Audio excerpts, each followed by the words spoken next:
बड़ी जिम्मेदारी दी गई है। पूर्व ऊर्जा मंत्री श्रीकांत शर्मा को राजस्थान का मीडिया और सोशल मीडिया का प्रभारी बनाया गया है। मध्य प्रदेश और छत्तीसगढ़ विधानसभा चुनाव के लिए भी जिम्मेदारी सौंपी गई है। सिद्धार्थ सिंह को छत्तीसगढ़ का मीडिया और सोशल मीडिया का प्रभारी बनाया गया है। यूपी के करीब 200 विधायकों की 3 राज्यों में ड्यूटी लगाई गई है। ज्यादा जानकारी के लिए संवाददाता पवन हमारे साथ फोन लाइन पर जुड़ चुके हैं। पवन, देखिए, बीजेपी अब मिशन राजस्थान में जुड़ चुकी है और यहां पर कई लोगों को कई अहम जिम्मेदारियां दी गई हैं। जाहिर तौर पर बीजेपी राजस्थान, मध्य प्रदेश और छत्तीसगढ़ जो आगामी विधानसभा चुनाव है उसके लिए अपनी पूरी तैयारी पूरी कर ली है। लगातार किसी भी तरह से वो कोई कमी नहीं छोड़ना चाहती है। इसी के चलते राजस्थान में जो पूर्व ऊर्जा मंत्री है उत्तर प्रदेश के श्रीकांत शर्मा, जो मथुरा वृंदावन से विधायक हैं, जो कि एक बॉर्डर जो एक जिला लगता है राजस्थान की सीमा से कहीं ना कहीं सटा हुआ जिला है मथुरा, वहां से आते हैं, तो उनको एक बड़ी जिम्मेदारी दी है। उनको मीडिया प्रभारी और सोशल मीडिया टीम का इंचार्ज बनाया गया है। वो पूरी तरह मीडिया को कोऑर्डिनेट करेंगे, वहीं से पूरी जिम्मेदारी राजस्थान से संभालेंगे कि किस तरह से मीडिया कैंपेन बीजेपी का आगामी विधानसभा चुनाव में चलाया जाना है। इसके साथ साथ तकरीबन 60 के आसपास विधायक अब तक राजस्थान में पहुंच चुके हैं, जिसमें एक मार्च से विधायक राजेश चौधरी हैं, जो एक एमएलसी हैं ओम प्रकाश सिंह समेत तमाम जो 60 विधायक तकरीबन राजस्थान पहुंच चुके हैं।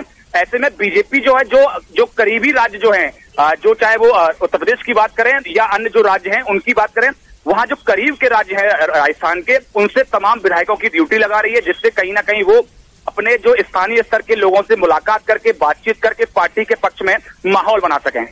बिल्कुल पवन, देखिए, यहाँ पर बीजेपी अब पूरी तरीके से तैयारी में जुट चुकी है। आने वाले दिनों में देखिए 3 राज्यों में विधानसभा का चुनाव तो होना ही है, आने वाले दिनों में लोकसभा का भी चुनाव है, तो इसको लेकर के अब पूरी तरीके से तैयारी में। जाहिर तौर पर जिस तरह से कुछ दिनों के बाद विधानसभा चुनाव की घोषणा हो जाएगी और उसके बाद में अगली साल 2024 में लोकसभा चुनाव होना है, ऐसे में बीजेपी कोई कोर कसर छोड़ना नहीं चाहती है और इसीलिए बीजेपी अभी से तैयारी पूरी कर रही है। ये जो विधानसभा चुनाव होने तीनों राज्यों में, इसको बीजेपी सेमीफाइनल के रूप में देख रही है।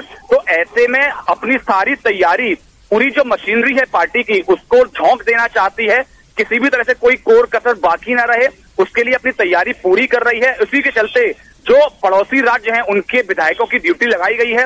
वो जनता तक जाएंगे, बिल्कुल लोकल स्तर तक जाएंगे, बूथ तक जाएंगे, जनता के साथ सीधा संवाद करेंगे। अपने अपने राज्यों में जिस तरह से उत्तर प्रदेश में काम चल रहा है, योगी सरकार काम कर रही है, अपनी सरकार के कामों को गिनाएंगे और बताएंगे कि अगर आपके राज्य में भी अगर बीजेपी सरकार आती है तो इस तरह से सरकार काम करेगी और नए विकास के आयामों को छुएगी। तो ऐसे में पूरी जिम्मेदारी जो है वो आसपास के पड़ोसी जो राज्य हैं, खासकर उत्तर प्रदेश के विधायकों के ऊपर दी गई है, जिससे वो जाकर राजस्थान के अंदर बीजेपी के पक्ष में माहौल बनाएं।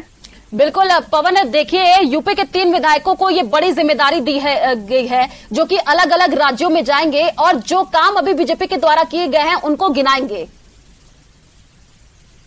जाहिर तौर पर जिस तरह से बीजेपी के जो उत्तर प्रदेश की अगर खासकर बात करें तो लगातार चाहे योगी मॉडल की बात करें, बुलडोजर मॉडल की बात करें, विकास की बात करें, इंफ्रास्ट्रक्चर डेवलपमेंट की बात करें, बहुत सारी ऐसी चीजें हैं जिसको पूरे देश में उनकी गिनती होती है, उसके बारे में चर्चा होती है। आपने देखा कि चाहे अशोक गहलोत हो राजस्थान के मुख्यमंत्री या मध्य प्रदेश के मुख्यमंत्री शिवराज सिंह चौहान हो या फिर उत्तराखंड के मुख्यमंत्री पुष्कर सिंह धामी हो, वो कहीं ना कहीं योगी आदित्यनाथ के बुलडोजर मॉडल को अपनाते हुए दिखाई दिए जब आरोपियों पर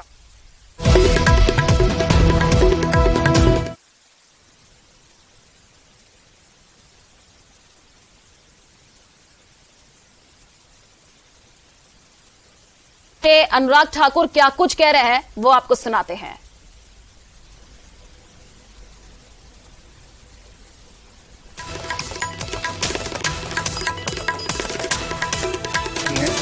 उनकी नियुक्ति की जाए, उनको सुविधाएं दी जाए, उनको 5 लाख रुपया साल का उस सेंटर को चलाने के लिए दिया जाए ताकि उसकी सैलरी का कंपोनेंट भी उसमें देखा जाए।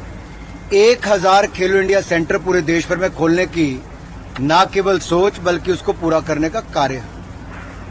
आज मुझे कहते हुए प्रसन्नता है कि राजस्थान के लिए एक साथ 33 खेलो इंडिया सेंटर्स का जहां एक और उद्घाटन किया गया, वहीं पर हमने ये प्रतिबद्धता भी दिखाई है कि अगर यहां पर जिले 50 हो गए हैं तो 50 नहीं, हम 51 खेलो इंडिया सेंटर राजस्थान के लिए इसकी घोषणा भी की है।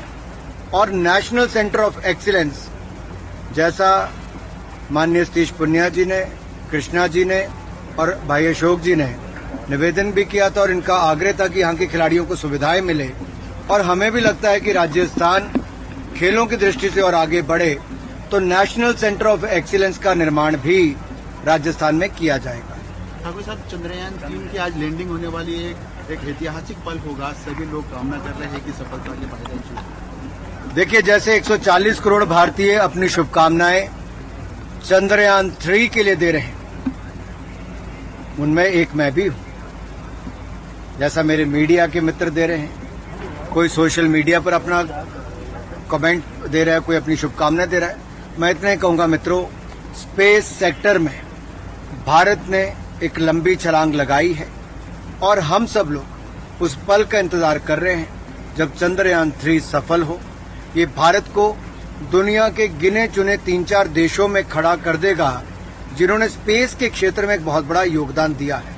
अगर आप हाल ही में देखें, कोविड के समय जब हमने अपनी स्पेस की पॉलिसी को बदलाव किया और प्राइवेट सेक्टर के लिए खोला, तो 12 महीने से कम समय के अंदर प्राइवेट सेक्टर ने अपना रॉकेट लॉन्च करके स्काईरॉकेट और वो करके दिखा दिया कि भारत के प्राइवेट सेक्टर में भी कितनी क्षमता है। अटल टिंकरिंग लैब जो 10,000 देश भर में चल रही हैं, वहां की अगर आप कभी बच्चों से मिलोगे तो आपको जानने को मिलेगा कि उन बच्चों की साइंस में कितनी रुचि है।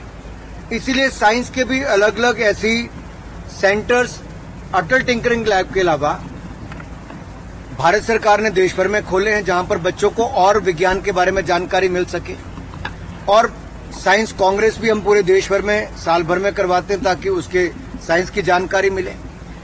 साइंस एक ऐसा क्षेत्र है जो हमें बहुत आगे ले जा सकता है और स्पेस के माध्यम से आप देखिए, आपकी इंटरनेट की सुविधा को भी बहुत बल मिलता है।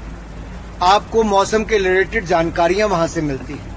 आप स्पेस में अगर अपनी बड़ी भूमिका निभा सकते हो तो आपको इकोनॉमी के रूप में एक नई ताकत अर्थव्यवस्था की दृष्टि से भी बहुत बड़ी वो दे सकता है। तो चंद्रयान 3 की सफलता के साथ बहुत सारे क्षेत्र ऐसे जुड़ेंगे जहां पे आपके किसानी से लेके, आपके व्यापार से लेके, आपके इंटरनेट से लेके बहुत सारी और ऐसी जानकारियां आपको मिल सकती हैं। स्पेस के लिए चंद्रयान उनमें से एक आपका, उसमें एक बड़ी कदम उस दिशा में आपका है। सर, एक ग्रामीण और शहरी ओलंपिक राजस्थान में जो कराया जा रहा है, जिसमें कि लाखों लोग खेल रहे हैं, केंद्र सरकार भी इस तरह की कोई प्लानिंग कुछ कर रही है? देखिए, केंद्र सरकार पहले ही बहुत सारे आयोजन, खेलो इंडिया यूथ गेम्स, खेलो इंडिया यूनिवर्सिटी गेम्स, खेलो इंडिया विंटर गेम्स भी करवाता है। और यही नहीं, हजारों सेंटर हम देश भर में खेलों के चला रहे हैं। अब खेल एक राज्य का विषय है, राज्यों को करवाने ही चाहिए।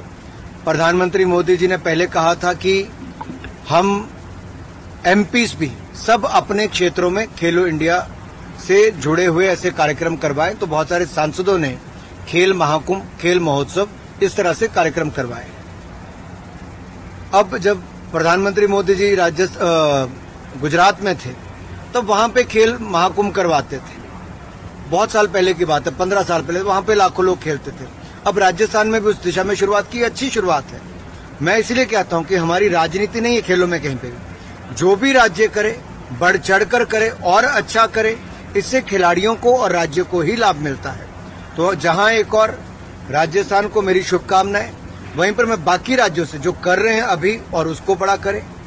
जैसे मैंने कहा, मध्य प्रदेश में, उत्तर प्रदेश में सीएम ट्रॉफी के नाम से होता है, यहाँ अलग नाम से, नाम अलग हो सकता है, लेकिन खेलों को आगे बढ़ावा देने का कार्य है। एक अच्छी शुरुआत, इसको और अच्छा करना चाहिए।